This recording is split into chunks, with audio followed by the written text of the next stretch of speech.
Hello, hello mga EP friends! Nandito na naman tayo. Wala ako sa farm ngayon.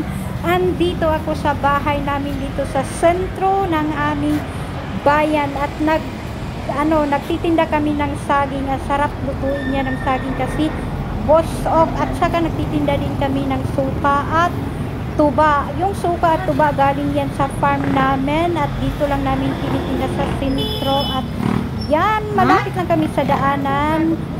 At yan ang aming tindahan. Walang nagtitinda ngayon. Yan ang aking mother. At konting clip lang naman sa aming bahay.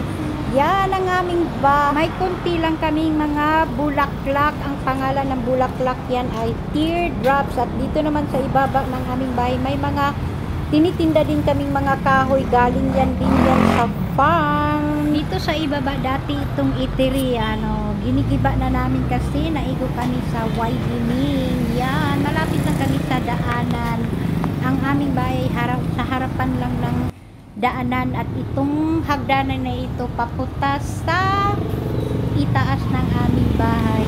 Konting-konti lang naman ang aming mga bulaklak. Yan lang. Yan lang sa ibaba. Yan hindi ko alam kung ano mga pangalan yan ng mga bulaklak. Basta ang nagtatanan dyan, ang mother ko. Thank you so much for watching and follow for more. Bye!